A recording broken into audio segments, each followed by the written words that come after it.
Kate Moody is on the set with us. Hi, Kate. Hi, Shona. How are you? I'm good, thank you. We're staying on our top story, which is Ukraine.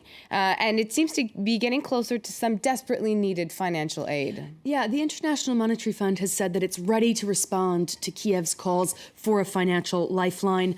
The new prime minister has said that the government needs some $35 billion in international aid.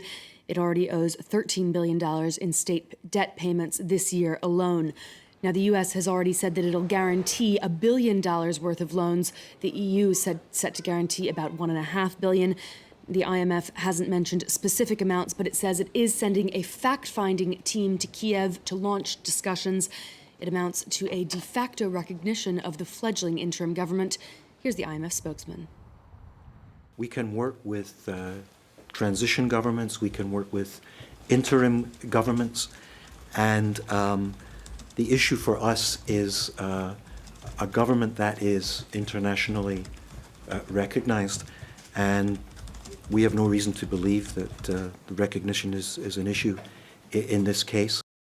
Amid those developments, we saw Ukraine's currency hitting a new 10-year low on Thursday, and Switzerland has said that it would, in theory, be prepared to freeze any assets that the deposed President Viktor Yanukovych might have in Swiss banks.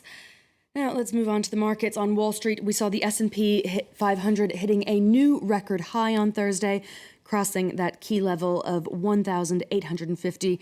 That takes it into positive territory for the year. Asian markets not doing quite as well this Friday. We're seeing red across the board there. We have, though, gotten some pretty upbeat data about Japan's economy. Factory output rose 4% in January. That's the fastest pace in 4 years. Core inflation also rose 1.3%. That's close to a 5-year high. Analysts suggesting that despite that positive trend, the world's third largest economy may still need some extra help when a 3% tax hike takes effect this April. But we are hearing some good news from Brazil. Yeah, Brazil's economy grew an unexpected 0.7% at the end of 2013, after shrinking in the third quarter. A lot of economists had expected that the country would slip back into recession, but it managed to avoid that thanks to strong consumer spending and investment. It means that overall growth for 2013 was actually pretty solid at 2.3%. It gives a much-needed boost to President Dilma Rousseff ahead of her re-election bid this October. And the finance minister said that the figures actually came as a surprise to the government as well. If there hadn't been these challenges with the world economy, we would have grown more, taking advantage of our domestic market, but also our external one, with the growth of our exports. Shifting to Italy now, where the capital is staring bankruptcy in the face. Yeah, Rome is actually facing an €816 million budget deficit, and the mayor has said that he might resign if the city doesn't get the funds it needs. Delano de Souza has the story. The Eternal City is badly in need of cash. Officials in Rome are scrambling after Italy's new prime minister withdrew an aid plan. It was meant to cover a shortfall of €816 million in the city's budget. The plan would have ensured basic city services. Meanwhile, Rome's mayor threatens to bring the city to a standstill if there's no solution by Sunday. We've been asking for standards that would put Rome's administration on a better track. For decades, the Roman administration has been spending a huge amount of money that wasn't actually available. Without money from the central government, the mayor will be faced with unpopular choices, like trimming salaries of city workers and increasing property and income taxes. Italian politicians say Rome should sell its assets. The city owns a 51% stake in utility company ACEA, worth €1.8 billion. The mayor wants €485 million in compensation for Rome's role as capital, major tourist hub and seat of the Vatican. Matteo Renzi has pledged to keep spending on a tight leash. The mayor turned prime minister will have to quickly come up with a plan if he wants to avoid Rome going bankrupt under his watch. And lastly, Kate, a deal that sounds almost too good to be true. A transatlantic flight for just €10. There must be something wrong with that. Well, there are some hidden costs. I'll tell you about that in a second. That's at least what Ryanair wants to start offering, a €10 flight from Europe to the US. The low-cost Irish-based airline has said that it can make money on a €1 ticket within Europe, so why not a €10 ticket a little further afield? Now, the bargain's not expected to become available for the next 5 years or so while the airline tries to get the long-haul aircraft that it needs. Now, here's the catch, of course. Passengers would have to pay extra for everything, from baggage to food and drink. Of course, that unavoidable airport tax that everyone has to pay. There would also be a lot of premium and business class seats that would cost more than €10, but it still could add up to a pretty good deal, I think. Yeah, you're going to give it a try? Well, we'll have to wait a couple years anyway, but then we'll take a look on the site in 5 years or so. Well, you go first, and then I'll follow if it works. Thank you very much, Kate Moody, for the business news. Now it's time for web news, starting with an internet petition getting the better of a Katy Perry music video.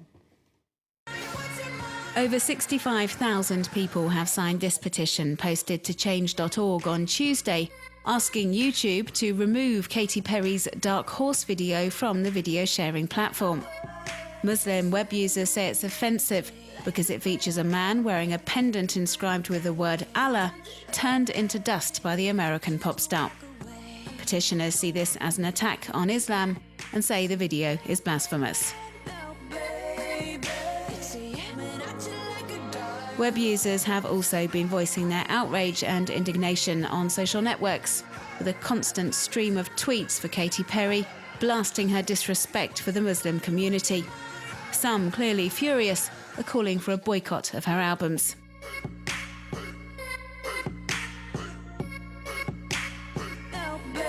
Strong opposition that's prompted Katy Perry fans to also speak out and defend their idol, saying the criticism is unreasonable and has been blown out of proportion. But the online campaigning has resulted in the pop star's people editing the controversial video, and the now famous pendant is nowhere to be seen.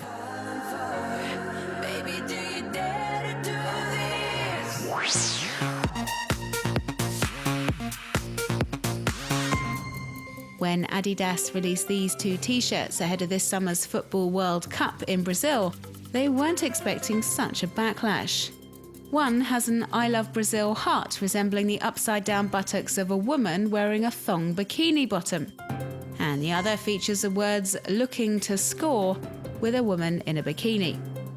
The products were soon met with fierce criticism and were withdrawn from sale on Tuesday.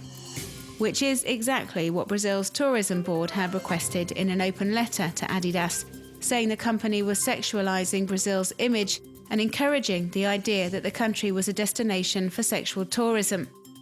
The president, Dilma Rousseff, voiced a similar opinion on Twitter, saying Brazil was happy to greet tourists for the World Cup, but in no way tolerated this type of crime on its territory. Web users didn't like the t-shirts either, and have been slamming the sportswear and accessories company on social networks. Many are pleased the t-shirts are no longer on sale, saying they're sexist and insulting to Brazilian women. But not all web users approve of the move, and with the Ministry of Sport releasing images deemed more appropriate for promoting the World Cup, some accuse the authorities of being hypocritical. Netizens say Brazil has always used women to attract tourists, and so it's not fair that Adidas should be reprehended for doing the same.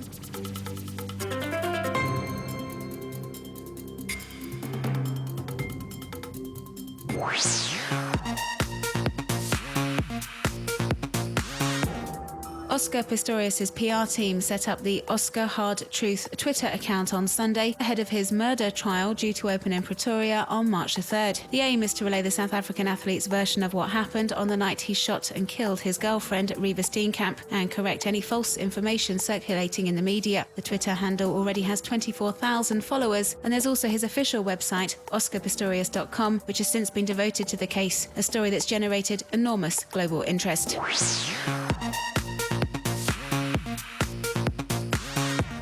Some people assume I am quiet, boring or shy without ever realising that I just don't want to talk to them. This is a type of tweet you'll find on the @GSElevator handle, which compiles sarcastic comments and banter apparently overheard in the Goldman Sachs elevators. But it turns out they're not actually exchanges between employees of the American investment banking firm and have been made up by a certain John Lefebvre for a bit of fun and a playful swipe at investment bankers.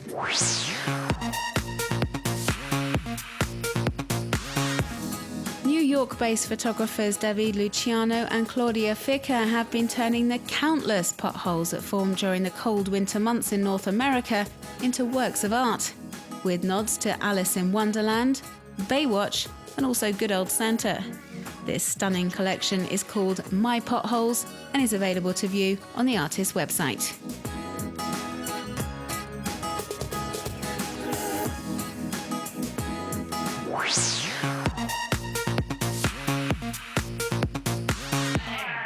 When the University of Maryland basketball team has a game, not all the action is on the pitch. Sometimes you need to look to the bleachers.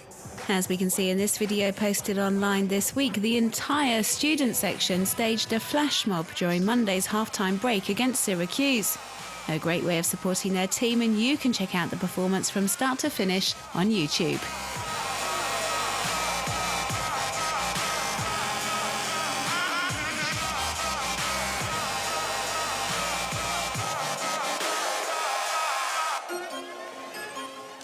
That is one coordinated crowd. Coming up in focus, we'll be heading to Germany for a political scandal involving child pornography, German lawmakers, and obstruction of justice. Stay tuned.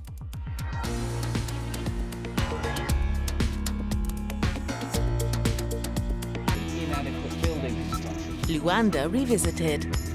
In Angola's capital, dilapidated buildings are making way for skyscrapers. Since the end of the civil war, an oil boom has transformed Luanda. It's now the most expensive city in the world. But with 6 million inhabitants, it's also the capital of inequality.